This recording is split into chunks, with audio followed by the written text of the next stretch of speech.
Hi, my name is Aktham, and this is episode 0 of Interpreting Science, in which I will talk about what am I doing here and why the hell am I doing this. And right from the start, I can tell you, this is not the new influencer, new YouTuber, or whatever. This is not a job for me. So bear with me. For 12 years, I worked as an electrical engineer.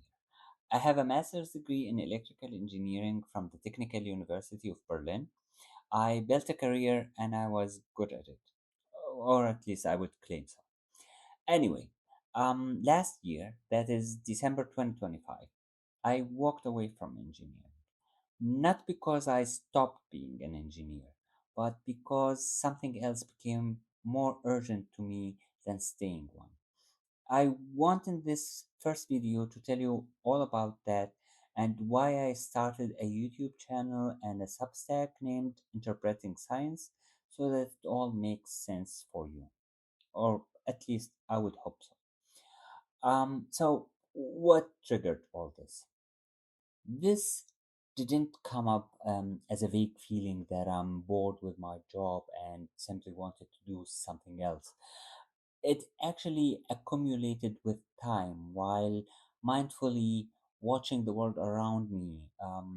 With the rise of extremism across Europe, with conspiracy theories no longer living on the fringe but moving into the mainstream, with ego wars here and religious massacres there, with the seemingly unstoppable spread of violence, authoritarianism, racism, anti democracy, dogmas, we against them ideologies, hate and ignorance, all of these drivers and symptoms, causes and effects all at once.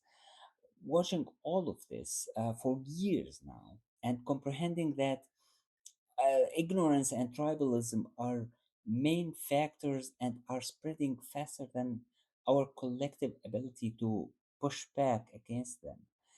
I couldn't ignore this anymore. And I asked myself, what does my job as an electrical engineer do in the face of all of this? Can I actually do something impactful about that? And if yes, then what? And my answer was science communication, not as a dry concept or a set of facts to memorize, but communicating science as a way of thinking and living. Um, Evidence over assumption, curiosity over certainty, the willingness to change your mind when the facts change, and most importantly, adopting the scientific method and critical thinking in everyday life tasks. I didn't arrive at this understanding out of nowhere. Through the years, I read a lot and learned a lot. But more importantly, I was inspired by great scientists and science communicators who spend their lives explaining science to people like me. And in doing that, they changed how I see everything. Science, I am convinced, that can demolish the artificial walls we build between each other, can demolish conspiracies and ideologies, the differences we invent to divide ourselves from our neighbors. And science can replace all that with connection, cooperation, togetherness, the urge for mutual progress and for an actual shared chance at a better future for us all together. And this is not a naive optimism, in my opinion. It's a solid conviction. And I use this word conviction deliberately and never use the word belief because this is not something I hold on faith. It's evidence based. And that distinction matters a lot. So I'm deeply convinced with this, which is the reason I think this is worth dedicating time to, even without any guarantee to harness quick results or any results at all in my lifetime. Um, Beliefs and dogmas have been building up for thousands of years now, and it will take time to tear down these walls. Mm, Now, you might wonder, I sound to have real and strong convictions for years, and why did it take so long to act on this just when I started growing gray hair on my head? um, I don't see the past years as wasted, and I don't treat the delay as a failure.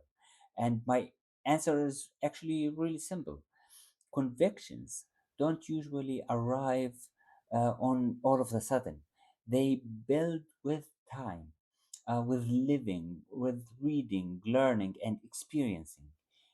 People grow into their own ideas before they adopt them and act on them. That's not a flaw. That's just how it actually works. Of course, when one approaches one's decisions for action through knowledge and experience and not through unsupported beliefs or what his bishop or sheikh tells him to do. Um, so, yes, it matters when one arrives and acts, but more importantly, that one does securely arrive, and when one arrives, then acts accordingly. And admittedly, I add to that the societal stigma of leaving a lucrative career and long years of study, the master's degree, and the years of work experience, and of course the fear of disappointing the expectations of others like parents and society, as all that played a role in this delay, which should give you some sense of how strong the convictions had to solidify before I finally acted on them. Now, I want also to be honest about something. First, to myself, before anyone else. I am a fairly shy and mm, reserved person by nature, and I'm not comfortable under the spotlight. Well, in this case, putting my face and voice on the camera. Um, and for a long time, my way of communicating science was producing slideshows about science news, writing texts, and translating scientific articles instead of actually showing up and speaking directly about all of that. This channel is me deciding that this discomfort should be over and taking my science communication hobby to a new level. And as I said, I'm not doing this to be a full time job. I'm not going to ask you to like and subscribe. What I'm going to ask you, though, is to correct my work and give me your truthful critique. Because only through honest feedback can I approach my goals effectively. And I am thankful for it in advance. Um, so here's what you can expect.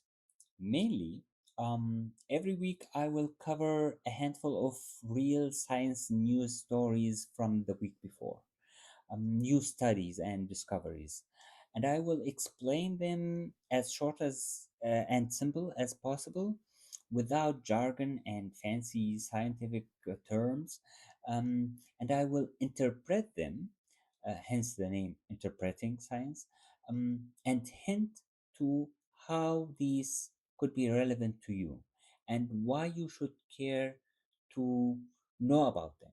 Sometimes the relevance will be direct and practical, but some other times, to be honest, the information will have no direct implication at your life.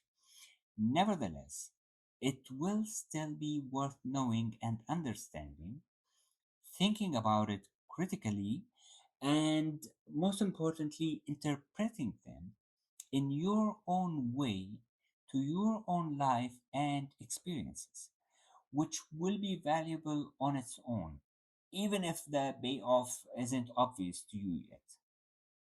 So, um, what do I bring to it? Or is it just like everybody is doing this, so why don't I? Well, no, I'm not coming to this empty handed. My huge passion for many scientific fields combined with my engineering background helps me understand, interpret, and explain scientific topics with depth rather than just surface level enthusiasm. I'm trilingual, German, English, and Arabic, which means I can reach differentiated audiences. I live in Europe as a German with a migrational background, which gives me a perspective that is genuinely my own. But all these things are additions, they are not the whole story.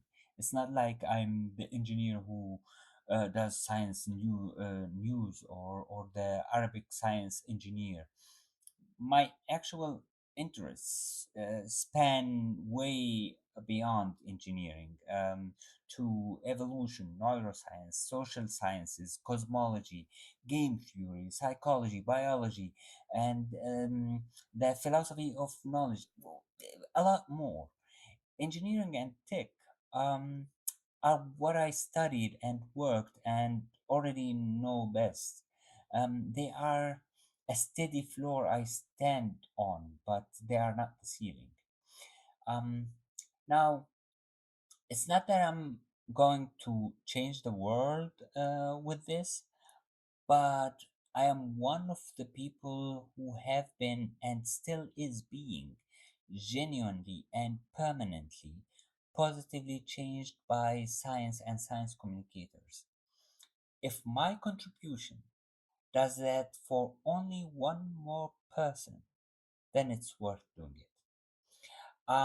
So thanks a lot for being here from the very beginning to the very end, and I hope I can offer you a nice journey.